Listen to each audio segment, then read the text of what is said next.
Namaste Gurukulians, welcome back once again. I hope you all are fit and fine. So let us resume the discussion of chapter for class 9th, that is poverty as a challenge, economics.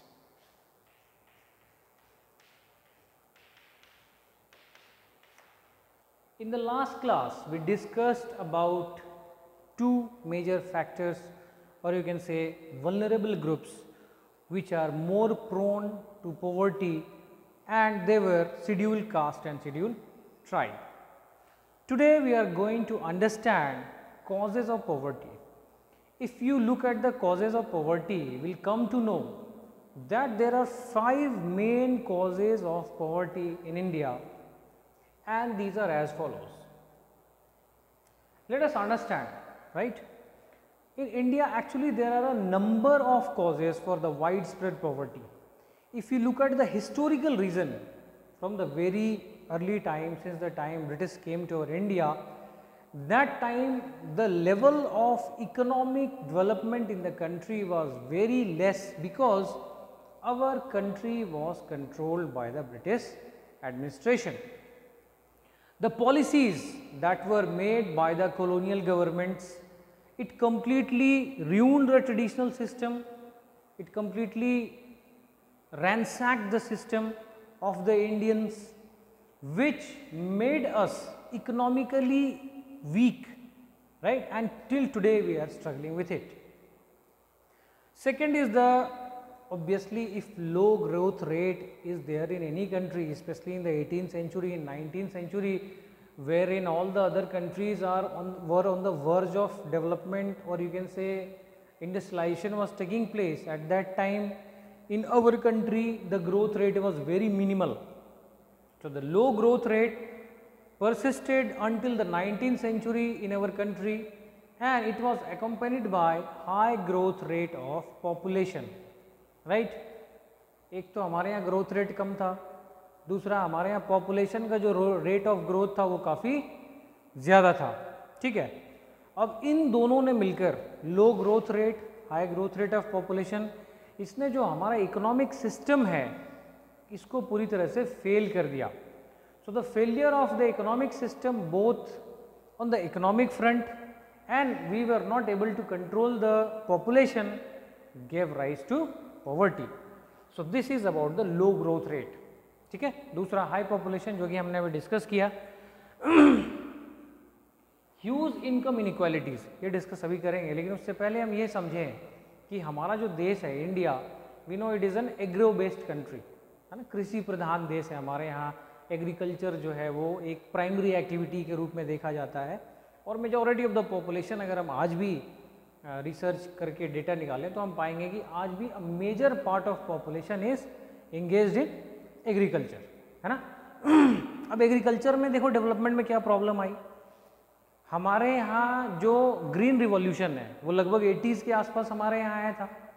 जब green revolution आया तब जाकर हमने growth rate को थोड़ा बहुत achieve किया इन terms of agriculture.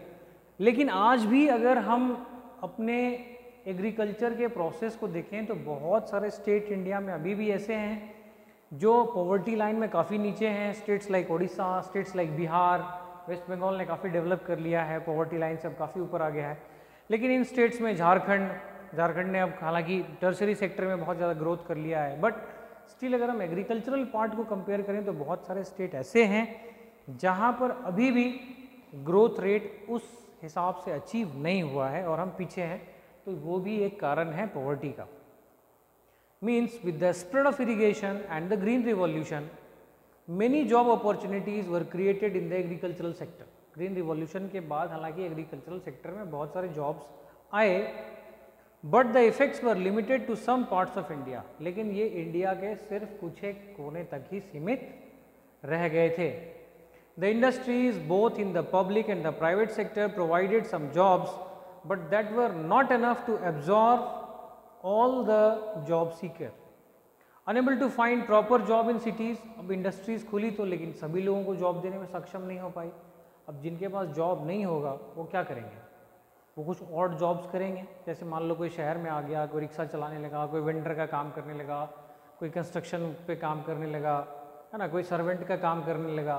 तो इस तरह से लोगों की जो इनकम हुई वो रेगुलर ना हो गई, इरेगुलर हो गई। ठीक है, अब इस इरेगुलर इनकम से आप समझ सकते हैं कि लोगों का स्टैंडर्ड ऑफ लिविंग कैसा होगा, ऑब्वियसली लो। तो जब एक कंट्री का एक मेजॉरिटी ऑफ पॉपुलेशन जो कि लो स्टैंडर्ड ऑफ लिविंग को जिएगा, तो आप कैसे उम्मीद कर सकते हैं कि उस कंट्री के अंदर से पॉवर्टी को हम एलिमिनेट कर पाएंगे, राइट। तो उसी में से एक फैक्टर आता है ह्यूज इनकम इनइक्वालिटीज़। हमारे देश का एक बड़ा भाग जो है वो गरीब है, और कुछ चंद लोग हैं जिनके पास बहुत ज़्यादा पैसा है और वो इकोनॉमी और बाकी चीज़ों को कंट्रोल करते हैं। Next is the lack of land resource. अगर हम लैंड रिसोर्स की बात करें तो हमारे देश में we are still agro based country, हमारी एग्रीकल्चरल लैंड है इंडिया के अंदर, लेकिन अभी भी हम लैंड रिसोर्स का सही तरीके से इस्तेमाल नहीं कर पाए हैं। मीन्स इंडियंस को ये पता ही नहीं है कि किस ज़मीन पे खेती करनी है, किस ज़मीन पे बिल्डिंग बनानी है, किस ज़मीन को फेलो लैंड या वेस्ट लैंड के रूप में रखना है। So this is one way that we are still lacking in land resource. If you look at the developed countries, वो क्या करते हैं, अपने फेलो लैंड, वेस्ट लैंड जो होता है वहाँ पर इंडस्ट्रीज़ या वैसी चीज़ों को लगाते हैं जिससे कि उस लैंड का उन्हें यूज़ हो जाए।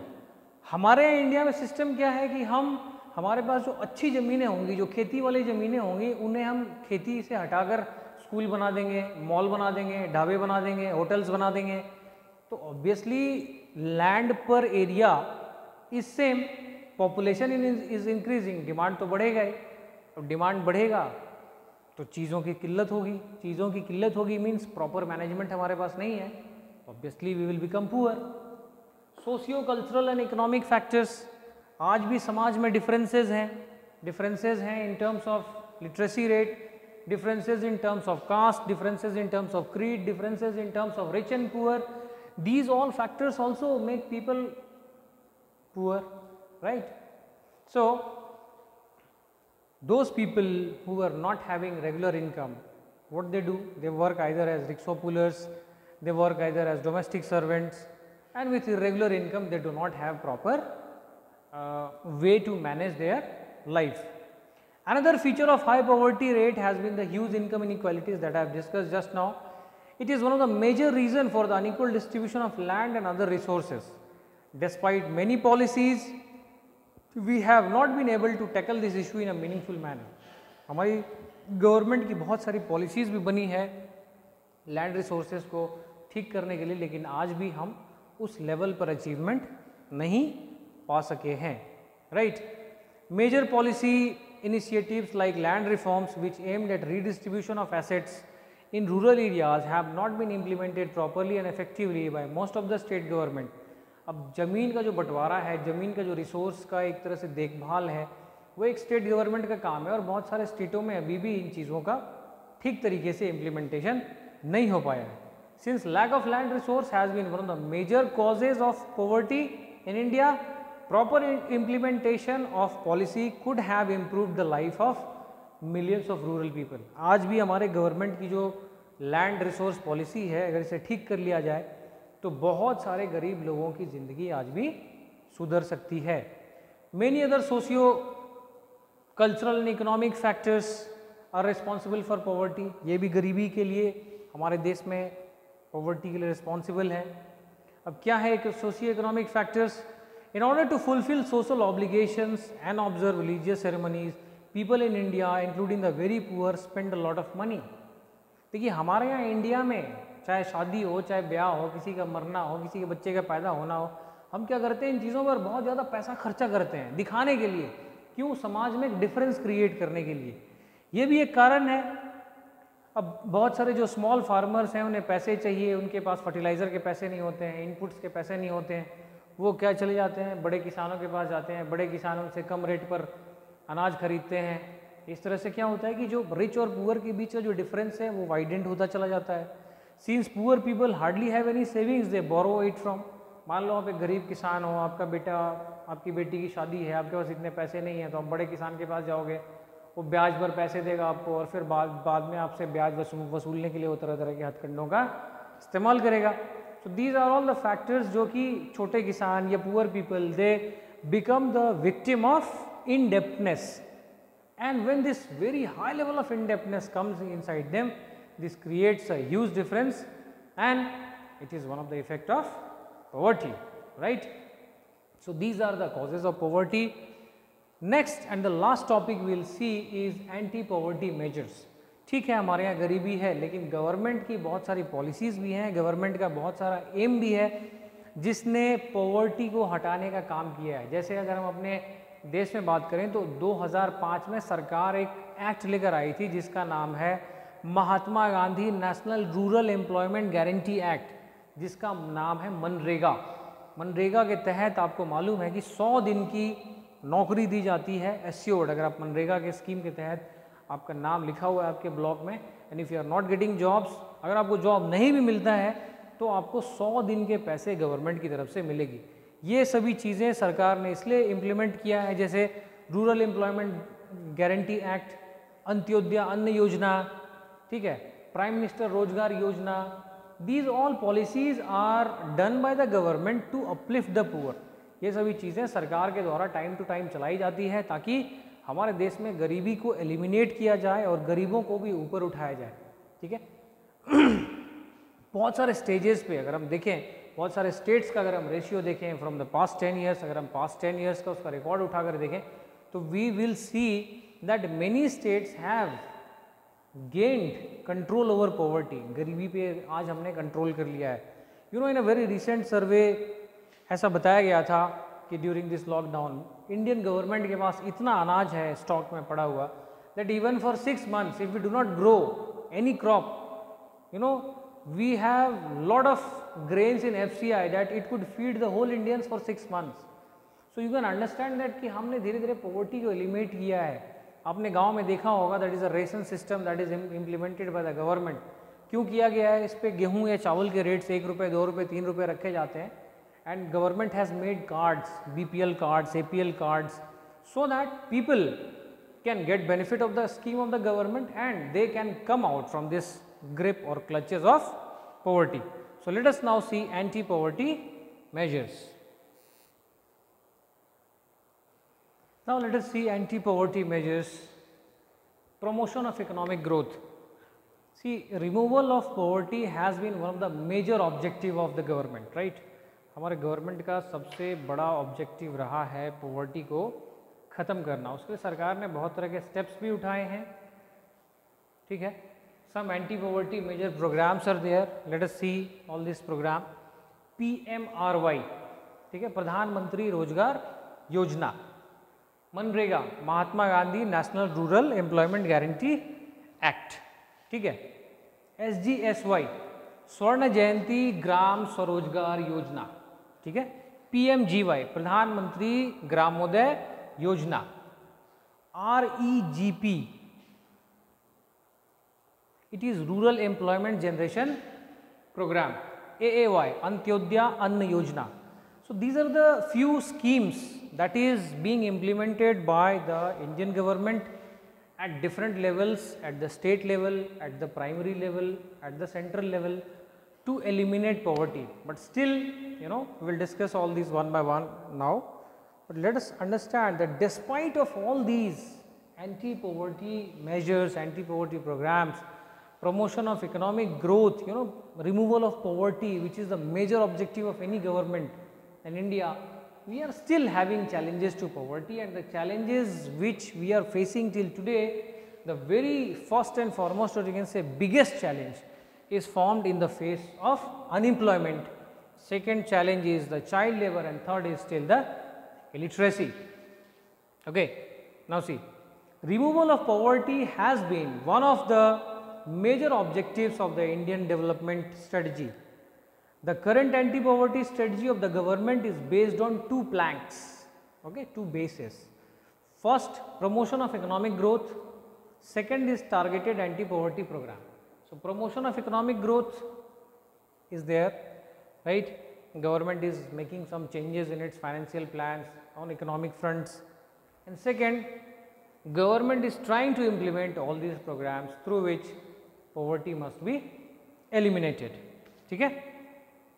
So इसका मतलब it means in these circumstances, ऐसे situation में there is a clear need ये जितने भी एंटी पॉवर्टी मेजर्स है या प्रोग्राम्स हैं, इसका इम्प्लीमेंटेशन जो है वो टारगेट स्केल पे होना चाहिए, ठीक है। जिनमें सबसे पहला है मनरेगा, Mahatma Gandhi national rural employment guarantee act 2005 में शुरू किया गया था अंडर द कांग्रेस गवर्नमेंट, जिसके तहत 100 डेज का एम्प्लॉयमेंट मिलता है हर हाउस होल्ड को, जो मनरेगा के तहत ऑफ कोर्स नॉमिनेटेड है, ठीक है। ये बेसिकली वुमेन को अपलिफ्ट करने के लिए बनाया गया था कि गांव की औरतों के पास, जिनके पास काम नहीं होता, पैसे नहीं होते, तो मनरेगा के तहत आप काम कर सकते हैं। और लगभग आज के under the scheme of MNREGA it provides job to almost 220 crores person per day, 220 crore लोगों को आज इसमें इसका फ़ायदा मिला है, यू कैन से। Second is the prime minister Rozgar योजना PMRY इज़ अनदर स्कीम जो कि 1993 में स्टार्ट हुआ। ये सेल्फ एम्प्लॉयमेंट अपॉर्चुनिटीज़ क्रिएट करता है, खास करके यूथ के अंदर जो रूरल एरियाज़ और स्मॉल टाउन के हैं। They are helping setting up small business and industries, छोटे मोटे बिजनेस या इंडस्ट्री के लिए गवर्नमेंट उसे लोन देती है। REGP rural employment generation programme 1995 में लॉन्च किया गया था। इस प्रोग्राम का भी मकसद है self employment opportunities rural area में करना, ठीक है। हमारे 5 ईयर जो गवर्नमेंट की पॉलिसीज़ होती है उनमें इन एंटी पॉवर्टी मेजर्स के ऊपर टारगेटेड प्लान किया जाता है, जैसे स्वर्ण जयंती ग्राम स्वरोजगार योजना SGSY, ठीक है। ये 1999 में लॉन्च हुआ था और इस प्रोग्राम का एम था, this programme aims at bringing the assisted poor families above the poverty line by organising them into self help groups through a mix of bank credit and government subsidy. गाँव की औरतों को सरकार SHG बनाने के लिए कहती है और हर SHG का मेंबर कुछ ना कुछ पैसे पूल करता है, और जब उनका SHG पुराना हो जाता है तो उसके बेसिस पर उन्हें कुछ लोन प्रोवाइडेड की जाती है गवर्नमेंट के थ्रू, ताकि वो लोग ऊपर उठ सकें, अपलिफ्ट हो सकें और अपने आप को अपग्रेड कर सकें, right. Next scheme is the Antyodaya Anna योजना, that will read in the next chapter. बस आप इतना समझ लो कि अन्न योजना के तहत government is making the small families reliable. So these programmes. Next is the Pradhan Mantri Gramodaya योजना। इस योजना के तहत भी जो बेसिक सर्विस स्टार्टअप्स होते हैं, लाइक प्राइमरी एजुकेशन सेंटर किसी को खोलना है, rural shelter, drinking water, rural electrification, इन चीज़ों के बेनिफिट लोगों को दिए जाते हैं। सो अगर हम इनका रिजल्ट देखें, the result of these programmes, it is still a mixed one. मतलब अभी तक जो गारंटी है, जो 100% सक्सेस रेट आना चाहिए, वो अभी भी इन प्रोग्रामों से हमें आया नहीं है, ठीक है। लेकिन government is still targeting, government still is focusing, it is still giving some inputs from time to time, making changes in this programme, so that we should achieve our anti poverty measure, and in time to come we will see our country India free from the clutches of poverty. Despite good intentions, the benefit of these schemes are not fully reached to the people. Therefore, the major emphasis in recent year is on proper monitoring of all the poverty alleviation program. देखिए हमारे यहाँ programme तो बहुत सारे बन जाते हैं, लेकिन इनमें सबसे बड़ी दिक्कत क्या आती है कि हमारे यहाँ कोई भी प्रोग्राम की मॉनिटरिंग जो है वो सही तरीके से नहीं हो पाती है। तो गवर्नमेंट ने अब नई प्रोग्राम बनाने के अलावा क्या किया है कि इन प्रोग्रामों के ऊपर मॉनिटरिंग को बढ़ा दिया है, ताकि ज़्यादा से ज़्यादा लोगों तक इसका फ़ायदा मिल सके। हालांकि इंडिया की अगर हम बात करें तो आने वाले समय में पॉवर्टी को हमने बहुत पीछे छोड़ा है, पॉवर्टी डिक्लाइन हुआ है, लिटरेसी रेट बढ़ा है, इलिटरेसी कम हुई है, पॉपुलेशन पे भी हमने धीरे धीरे कंट्रोल करने की कोशिश की है, ठीक है। लेकिन अभी भी हमारे पास जो चैलेंज है वो अभी भी पड़ा हुआ है, और चैलेंज है सबसे बड़ा अनएम्प्लॉयमेंट का। आज भी हम एक देश हैं with a huge bulk of population, और हमारे पास अभी भी इतना एम्प्लॉयमेंट जनरेशन नहीं है कि हम सभी लोगों को एम्प्लॉय कर सकें। दूसरा, आज भी हमारे यहाँ चाइल्ड लेबर है। ऑब्वियसली इतना बड़ा पॉपुलेशन है और लोग लिटरेट नहीं है, तो definitely they fall under unskilled labour, और उन्हें जीने के लिए कुछ ना कुछ तो करना ही होगा। So they start working at very early age, thinking that कि पढ़ाई से क्या मिलता है। So child labour is one of the major concern that we are facing till today.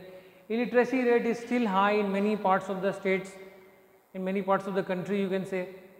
तो इन चीज़ों पर हम धीरे धीरे काबू करने की कोशिश कर रहे हैं, और उम्मीद है आने वाले समय में we will see our country as a developed one and definitely we will control these things. So here we end our chapter. PDF will be provided very soon. Till then, keep happy. Thank you.